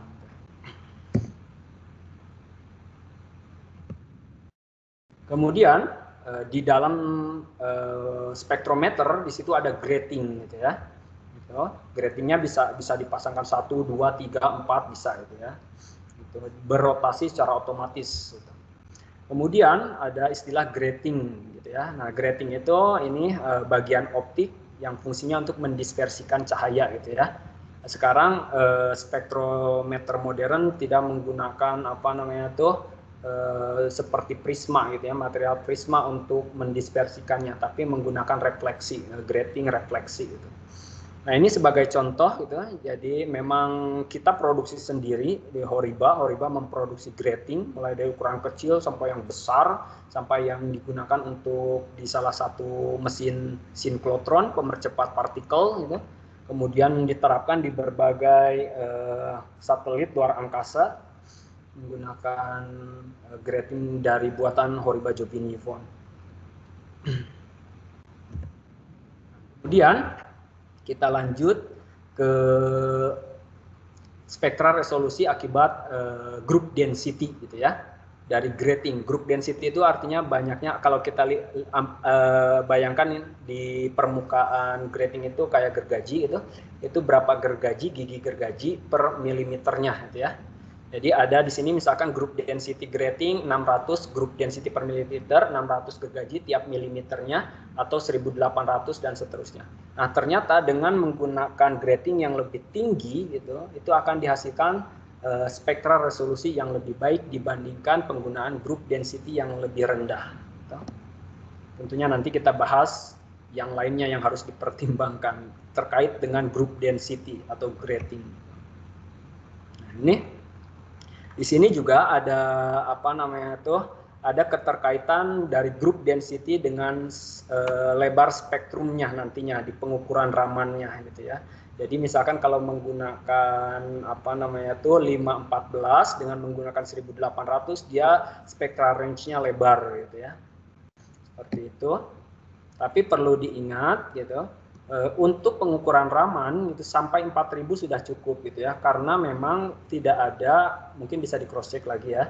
Karena sampai saat ini dari informasi factory juga tidak ada raman scattering gitu, peak raman scattering di atas 4000. Tapi kok kenapa gitu kita masih membutuhkan sampai detektor bisa mencapai 2200 itu untuk tujuan yang lain gitu ya, untuk photoluminescence gitu, tujuan yang lain. Ya. Ya. Ini terkait dengan grating respon gitu. Sebentar di halaman 42 gitu ya. Ibu dan Bapak bisa bayangkan memang para pembuat grating inginnya itu ketika cahaya polikromatik itu kena ke grating itu ya, yang pertama energinya itu tidak ada yang hilang gitu ya. Nah, tapi tidak demikian gitu ya. Nah, ternyata gitu, jadi grating itu ada fungsi quantum efisiensinya atau reflectivity responnya gitu ya. Contohnya seperti ini, misalkan grating dengan group density tinggi 2400, ternyata spektra resolusinya ini mode TE dan TM itu, elektrik dan magnetik atau unpolarized di sini. Tapi intinya terlihat di situ ketika menggunakan grating dengan group density lebih tinggi, itu bagus untuk mendispersikan sinyal UV gitu ya di kawasan UV. Dan demikian pula seterusnya. Makanya untuk UV itu pengamatan UV biasanya group density-nya tinggi, 3000 group density per milimeter, 3600 group density per milimeter. Lain halnya untuk sinyal IR gitu ya. IR misalkan bisa 300 group density per milimeter, kemudian misalkan 150, 100 bahkan 50 group density per milimeter gitu ya. Itu. Nah, kemudian di sini ada istilah blaze, sudut blaze gitu ya.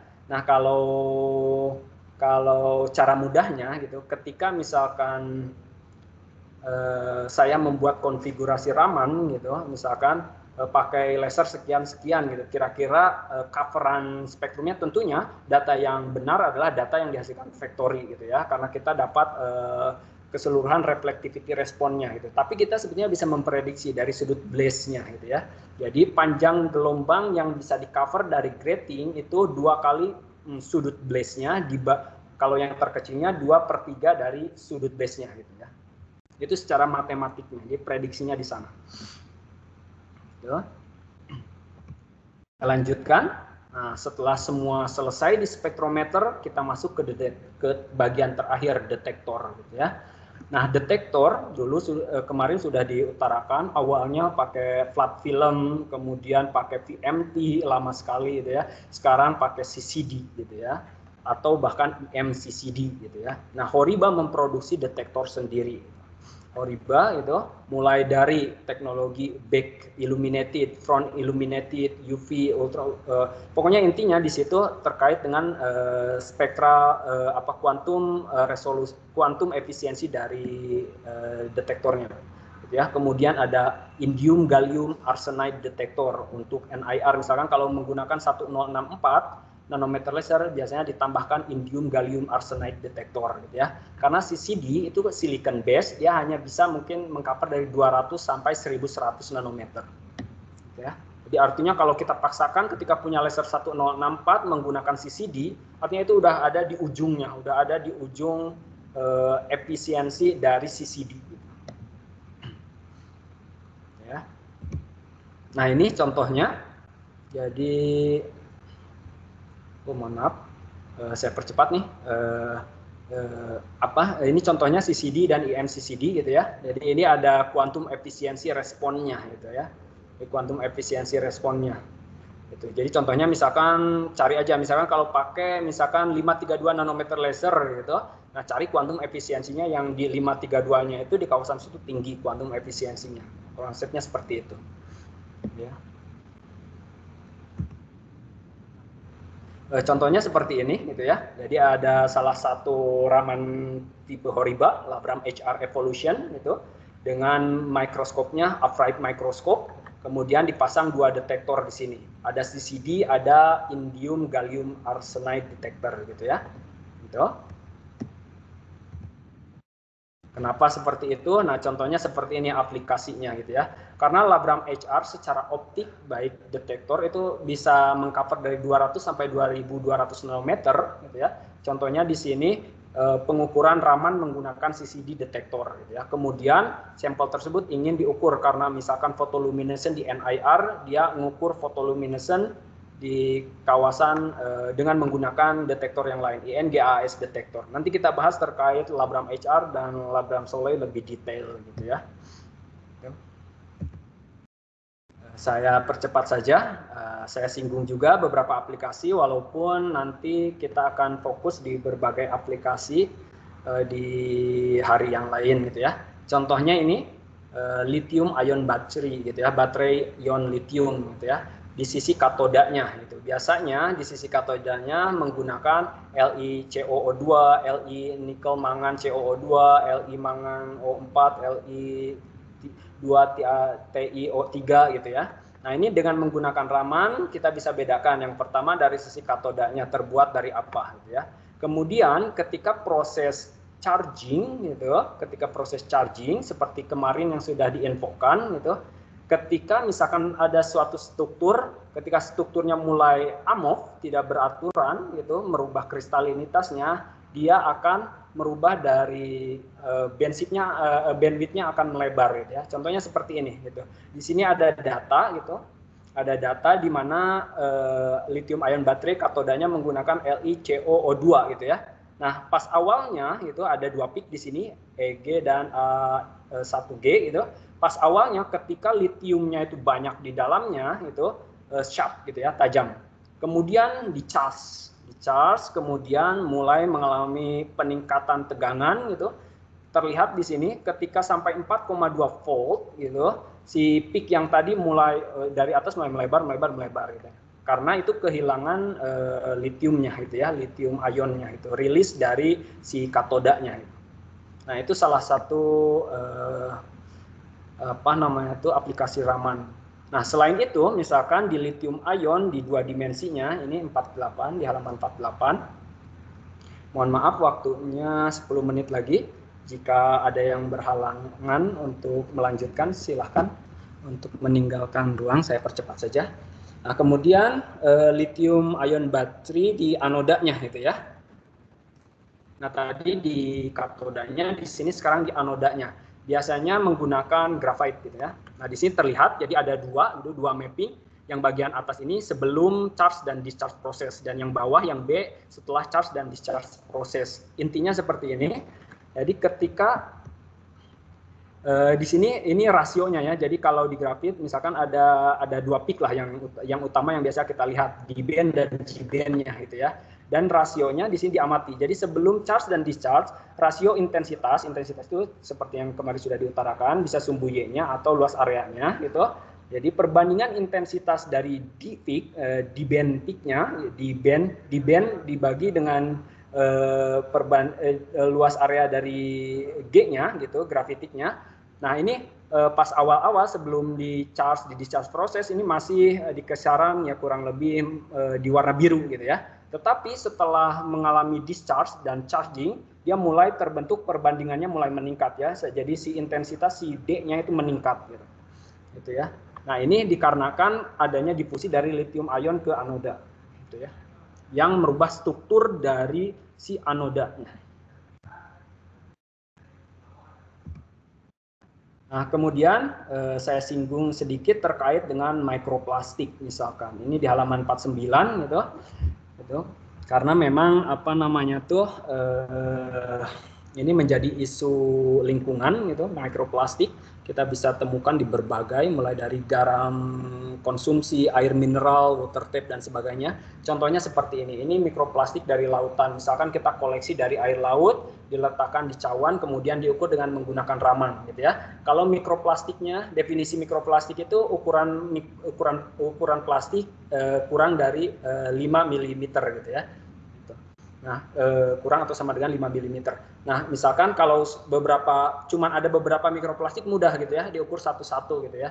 Tapi kalau sudah ratusan, ribuan, puluh ribu, nah itu membutuhkan software dukungan gitu ya. Kita sebutnya particle finder di sistem kita ada. Jadi dia akan mencari secara otomatis si partikel.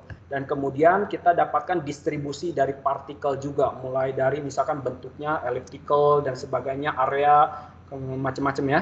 Kemudian dengan bantuan database kita bisa identifikasi gitu ya. Kemudian dengan bantuan multivariate analysis kita bisa kelompokkan, dan dengan bantuan database kita bisa identifikasi gitu, berdasarkan grupnya apa polietilen, polistiren dan sebagainya. Ya. Nah, kemudian saya bahas juga terkait dengan serbuk sari misalkan untuk pertanian, karena sekarang Raman mengarah ke berbagai bidang, kedokteran, pertanian, life science dan sebagainya, bukan hanya di material science. Kalau dulu benar-benar di material science, sekarang sudah mengarah ke berbagai bidang gitu ya, karena berbagai keuntungan yang dimiliki. Contohnya ini serbuk sari gitu ya, dari berbagai bunga lah gitu. Ini, nah Raman bisa membedakan gitu ya. Nah, kemudian kalau serbuk sarinya banyak, sama prosesnya gitu, jadi nanti pakai particle finder gitu ya, dicari kemudian diidentifikasi secara otomatis. Nah, kemudian di bidang mineral gitu ya, kalau ada batuan gitu, biasanya kan kalau pakai optical image diganti misalkan pakai fluorescent, di cahaya fluorescent, kemudian diganti pakai polarized optical image gitu ya. Nah, sekarang dengan bantuan Raman gitu, jadi kita bisa memappingkan gitu ya, berdasarkan chemical imaging-nya. Nah, kemudian ini ada juga di bidang mineral di zona subduction gitu. Ternyata zona subduction di level mikro juga ada di sini ya. Jadi ada dua subduksi itu, ada dua, yang hijau itu quartz, yang biru itu dia spacertine gitu ya, dan distribusinya. Nah, kemudian untuk 3 dimensinya saya tunjukkan, misalkan BaSO4 gitu, dengan yang hijaunya HDP, high density polyethylene gitu ya. Kita bisa menggunakan. Mungkin demikian yang bisa saya sampaikan untuk hari ini. Mohon maaf ini waktunya sudah mulai habis. Mungkin silahkan kalau ada pertanyaan, Mbak Resti. Oke, terima kasih Mas. Mungkin Saya unscreen dulu. Kebetulan kalau dari chat Ya. itu hanya ada beberapa pertanyaan. Sebentar. Oh, sebentar. Ada pertanyaan lagi, Mas. Saya copy dulu.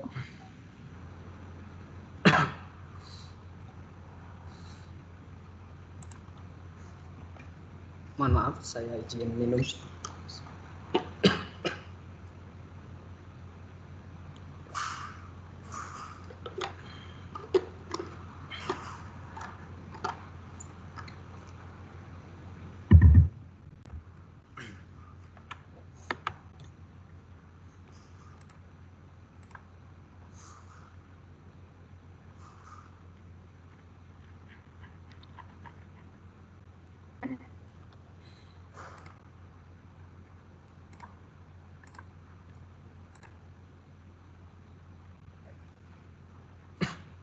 Nah, udah bisa lihat Mas ini? Sebentar, belum ada ya. Ya. Oke, tinggal ditunggu. Baik. Bagaimana cara untuk mendapatkan panjang gelombang dari suatu dikopi bila karakteristik dengan UV peaks bila cahaya datang dari sinar matahari? Gimana ya? Ini pertanyaannya UV peak spektrometer atau bagaimana ya? Gitu ya. Kalau menggunakan ya. Mungkin kalau misalkan kurang jelas bisa di skip dulu Mas, nanti mungkin boleh, bisa ya. Pak Abdul Rais kita berikan kesempatan untuk bertanya langsung kali ya Mas. Ya, baik. Kemudian yang kedua, tipe mikroskop apa saja yang kompatibel dengan teknologi Raman gitu ya. Ya, terima kasih pertanyaannya. Jadi sebagai informasi itu Horiba kalau yang benchtop Ramannya yang tidak bisa diganggu apa-apa gitu, artinya itu ibu dan bapak punya mikroskop, ingin punya Raman, tapi nggak di kontak Horiba, itu Horiba Prancis yang tidak mau membuat digabungkan seperti itu, nggak mau gitu ya, dari Horiba Prancis. Tapi kita ada divisi dari optical spectroscopy device dari Horiba Amerika gitu ya, yang mana misalkan kalau ada customer punya misalkan optical mikroskop, ingin punya Ramannya, ingin punya aplikasi Ramannya, itu bisa request ke mereka. Nah, terkait dengan mikroskop itu brand-brand besar Pak gitu ya. Contohnya misalkan karena kita juga kolaborasi dengan brand besar untuk optical mikroskopnya. Contohnya misalkan Olympus, Leica gitu, kemudian Nikon gitu. Zeiss, dan pokoknya brand-brand besar gitu Pak. Kemudian dari Ibu ya, Raman mikroskop dapat digunakan untuk mengukur Raman dan fotoluminescence. Sebelum mengambil Raman spektra dari sampel misal dengan grating, saya melakukan koreksi dengan sampel standar. Lalu ketika ingin mengambil fotoluminescence, saya mengganti grating dengan grating untuk mengenal range yang lebih panjang. Apakah perlu melakukan koreksi ulang setelah penggantian grating? Ya, terima kasih. Jadi untuk sistem kita ketika penggantian grating gitu ya, nah ini ada yang melakukan dari brand lain gitu ya. Jadi sistem kita kompak gitu ya. Ketika penggantian laser, penggantian grating itu tidak perlu dikalibrasi ulang, tidak perlu di alignment ulang gitu ya. Seperti itu. Jadi ini terlihat kesulitannya bagaimana misalkan ininya apa. Jadi yang jelas ketika melakukan pengukuran fotoluminescence dengan sistem kita, misalkan kita punya sistem Raman dengan UV 325 gitu ya. Kita tinggal letakkan sampel kalau pengukuran spot gitu. Kita kemudian tinggal ganti unitnya gitu menjadi wavelength gitu. Kemudian pilih lasernya 325 misal gitu. Nah, kemudian kita set misalkan ingin mengukur dari berapa, tapi jangan 325 dari 325 karena perlu diingat gitu ya, di dalamnya itu ada edge filter yang meng-cut 325 gitu ya. Jadi tambahin sedikit gitu ya, tambahin sedikit misalkan 330 gitu sampai terserah. Sampai misalkan kalau cuma pakai CCD detektor berarti sampai 1100. Kalau nanti pakai INGAS detektor bisa dipanjangkan lebih untuk fotoluminescence gitu ya. Gitu. Kemudian setelah itu kalau mau ngukur Raman ya biasa aja pakai Raman shift gitu. Kemudian grating yang sesuai dan sebagainya. Betul di sini untuk mengukur fotoluminescence, jadi seperti yang tadi saya sudah utarakan ya, ketika group density-nya lebih kecil gitu, itu spektra coverage-nya lebih panjang. Biasanya untuk ke arah deteksi NIR, IR gitu ya. Makanya di sini ada 150 group density atau 600 itu. Ya. Yang jelas di sini tidak perlu mengkoreksi dengan silicon sample lagi ya. Gitu. Oke, Mas. Sebentar, mungkin kita akan mempersilahkan Pak Abdul Rais. Ya, silahkan. Ya, Pak Abdul Rais mungkin bisa di-unmute dan bertanya secara langsung, Pak. Ya, terima kasih. Assalamualaikum warahmatullahi wabarakatuh. Waalaikumsalam, Pak Abdul.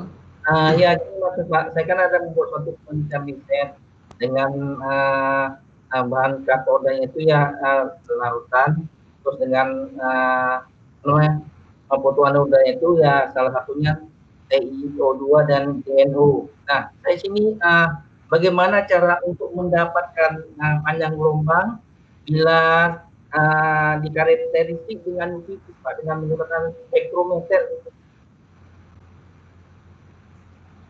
Ya, mungkin saya dapat poinnya Pak ya. Terima kasih atas pertanyaannya.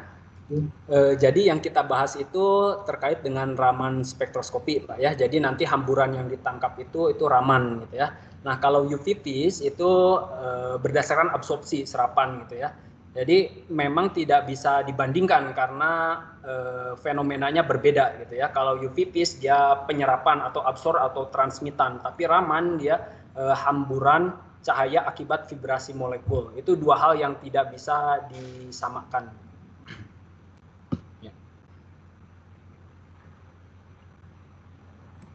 Tetapi kalau Bapak punya sampel seperti tadi gitu dengan menggunakan Raman gitu. Jadi dengan bantuan Raman misalkan sampelnya terserah mau liquid, mau misalkan mau serbuk, mau apa itu tinggal diukur aja dengan menggunakan Raman misalkan, tapi sebelumnya karena untuk menghemat waktu pengukuran kita ukur aja dulu misalkan spektrum fluoresennya tahap pertama gitu ya. Jadi kira-kira dia berfluoresennya spektrumnya di mana gitu ya. Setelah kita tahu, kemudian kita bisa putuskan oh ternyata kita harus menghindari kawasan situ gitu dengan laser yang tidak ada di kawasan situ. Prosesnya sangat mudah, Pak. Jadi kita selidiki dulu level fluoresennya, spektrum fluoresennya ada di mana, kemudian kita putuskan untuk menjauhi kawasan situ, gitu ya, supaya nanti kita dapat sinyal Ramannya. Oke, terima kasih, Mas. Ya, sama-sama. Terima kasih, Pak.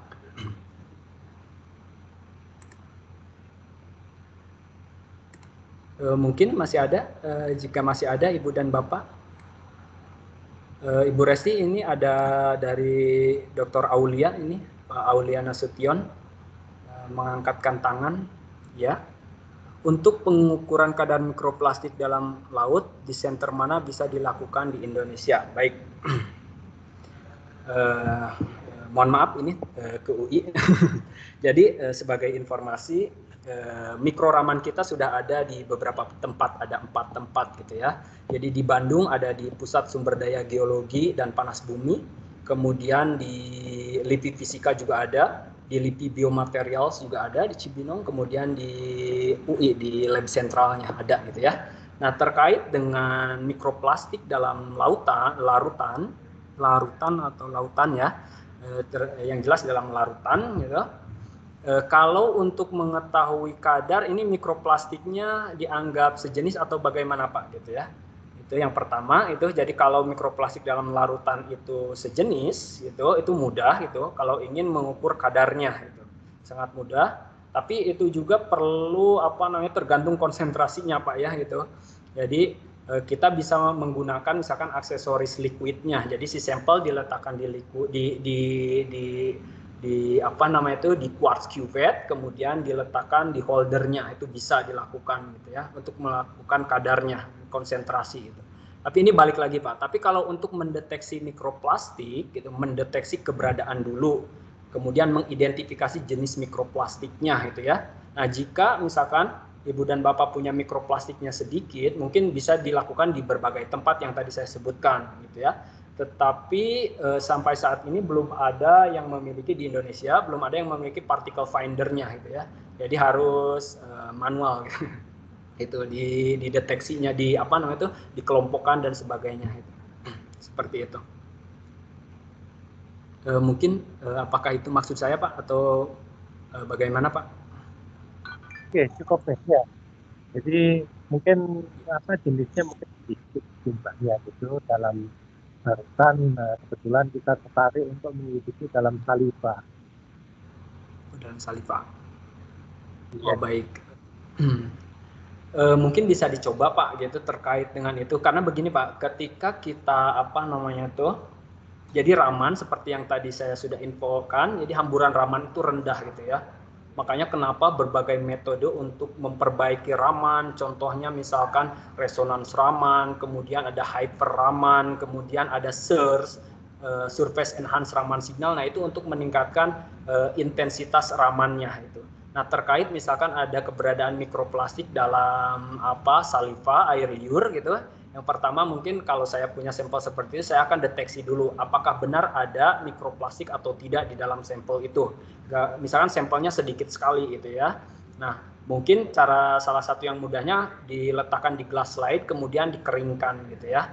Karena kenapa butuh dikeringkan? Walaupun kita bisa mengamati si mikroplastik dengan menggunakan mikroskop gitu, tapi si mikroplastiknya itu gerak-gerak, tidak bisa di titik fokusnya. Nanti kita bahas terkait aksesorisnya. Kita punya namanya optical tweezer, di mana 2018 yang lalu itu Arthur Asking memenangkan hadiah Nobel untuk ini. yang pada poinnya itu kalau kita punya partikel di dalam medium liquid itu kita tidak harus mengeringkannya gitu ya. Kita bisa menggunakan optical tweezer gitu ya, atau laser trapping. Jadi menggunakan laser 1064 dia di-trap dulu. Jadi si partikel ditahan di titik fokus objektifnya, kemudian ada laser dari atas disinari untuk menghasilkan menganalisa dengan ramannya itu seperti itu. Nah, balik lagi seperti yang tadi, mungkin karena di sini belum ada aksesoris optical tweezer, jadi bisa dicoba dikeringkan dulu gitu ya. Kemudian setelah dikeringkan nanti kita amati di bawah optical microscope ada nggak kira-kira partikel, kemudian kita analisa gitu.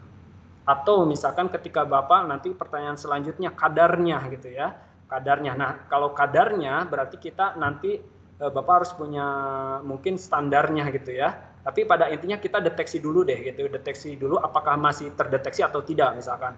Oh, ternyata ada misalkan. Pas digunakan pakai liquid susah gitu. Nah, itu karena intensitasnya kecil misalkan, nah itu Bapak bisa coba misalkan dengan search. Jadi di pasaran juga sudah ada substrate enhanced Raman signal. Jadi nanti sampel Bapak ditetesin di search gitu, kemudian dikeringkan, diukur pakai Raman, di bawah mikroskop diukur pakai Raman gitu. Nah, tentunya untuk penentuan kadar, berarti kadar itu saya nggak tahu di sini apakah jumlah partikel dalam volume ataukah bagaimana Pak gitu. Mohon penjelasannya lagi Pak. Ya, bisa jumlah partikel dalam satu satuan volume itu bisa dipakai. Oh, baik.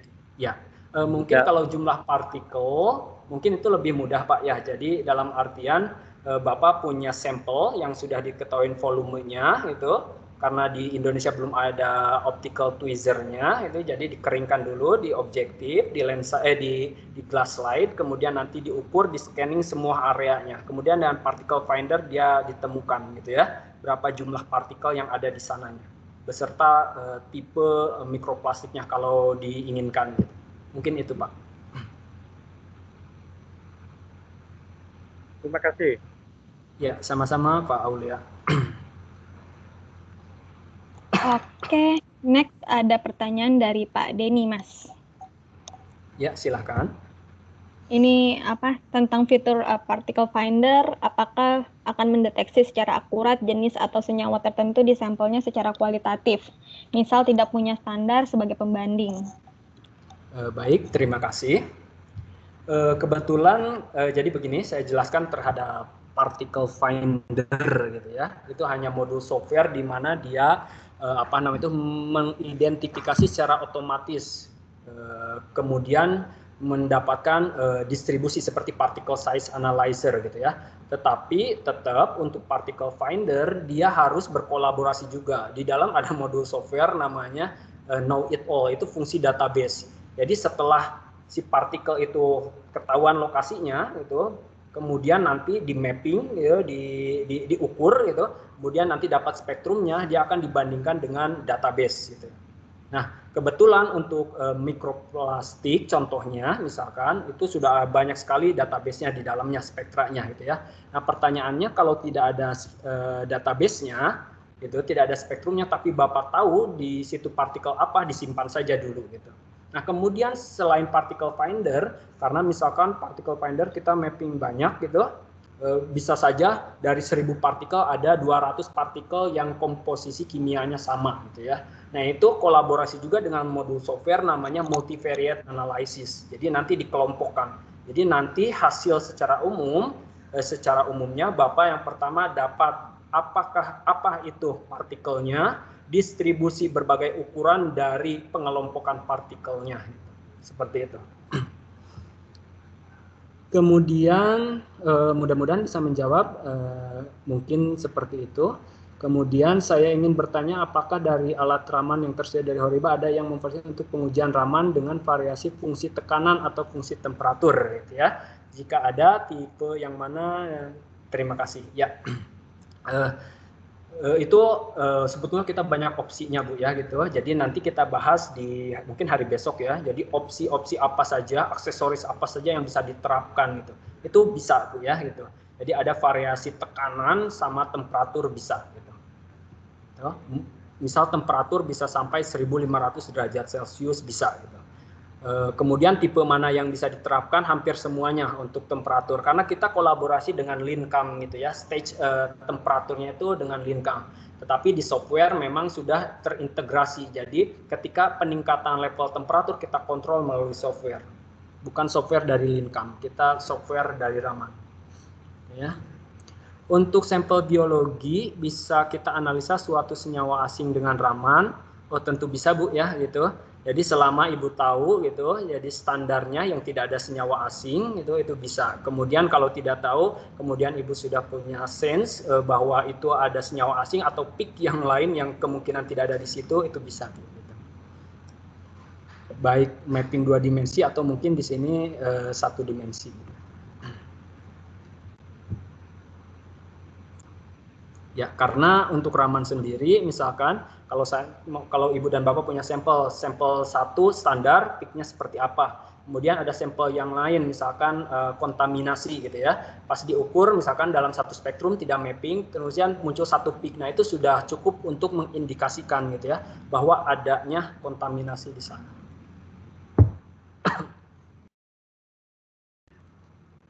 Halo, pertanyaan lagi? Sebentar, ada Mas. Lagi aku update. Oke, silakan. Yang keempat dari Ibu Vika Rufik. Ya. Bagaimana metode penentuan senyawa? Apakah berdasarkan perhitungan komposisi stoikiometri atau database? Sebagaimana menggunakan alat XRD? Ya, Bu, terima kasih. Jadi Raman spektroskopi modern itu dilengkapi dengan database, Bu ya. Database-nya itu kita kolaborasi dengan Biored. Jadi Biored kalau sekarang Wiley gitu ya. Kurang lebih 25.000 database spektra gitu.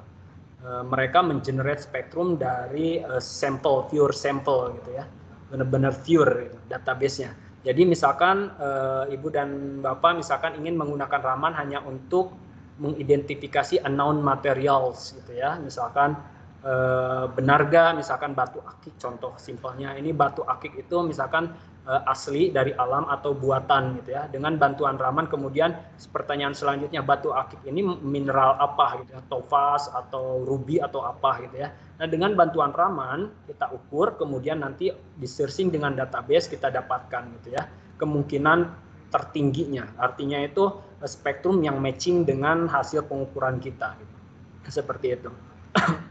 Nah, kemudian misalkan kalau Ibu dan Bapak punya sampel yang mixture gitu, jadi sampel yang mixture tapi cuma 1 titik nembaknya jadi campur di dalam 1 spektrum gitu, kita juga ada analisa mixture analysis, jadi nanti diuraikan kira-kira gitu dalam 1 spektrum yang dihasilkan itu terdiri dari apa dengan metode misalkan korelasi, Euklidan dan sebagainya, banyak sekali metode ya.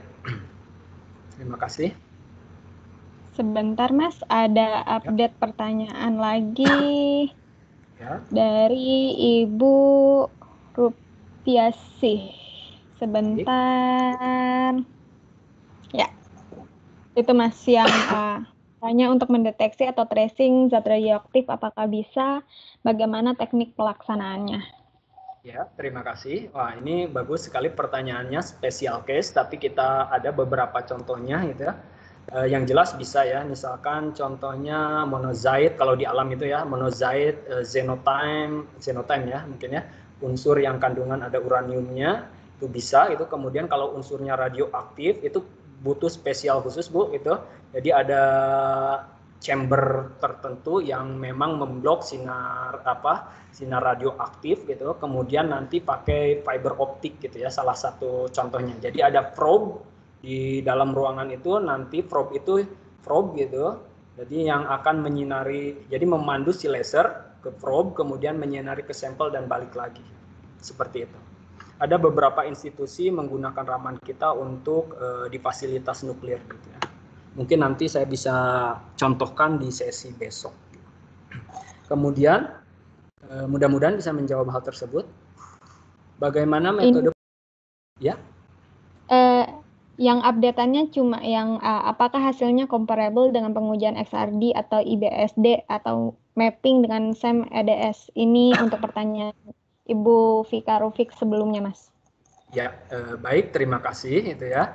Jadi XRD gitu, jadi X-ray diffraction gitu ya. Kalau ini Raman itu berdasarkan hamburan gitu ya, inelastic scattering. Kalau XRD X-ray diffraksi akibat sinar X gitu ya.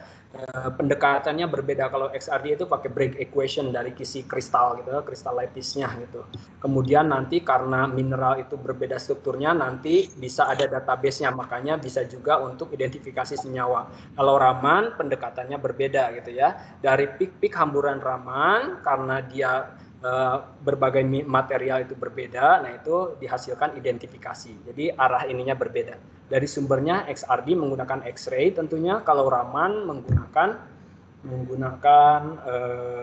UV Sneer laser gitu ya.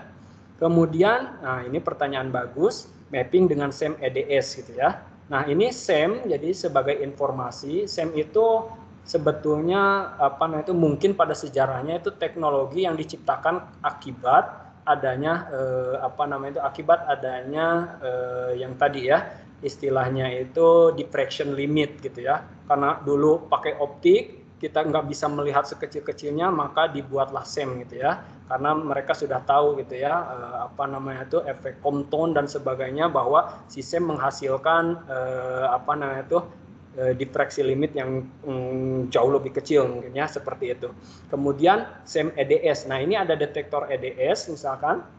Jadi kalau SEM yang pertama didapat yang morfologinya gitu ya.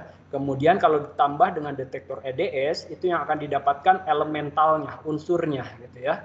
Jadi kalau SEM EDS ketika di mapping artinya morfologi, kemudian image-nya itu berdasarkan distribusi dari elemen, unsur. Kalau Raman itu chemical-nya, bukan unsurnya gitu, distribusinya. Nah, nanti saya akan bahas, jadi ada correlative system. Jadi sistem Labram HR dan sistem Horiba yang banyak bisa digabung dengan SEM, bisa digabung dengan AFM, bisa digabung dengan FTIR, bisa digabung dengan XRD, bisa digabung lipsometri, bisa digabung macam-macam. Nanti saya tunjukkan gitu ya. Yang jelas tadi gitu, kalau dibandingkan comparable itu beda ya, datanya berbeda gitu ya, seperti itu.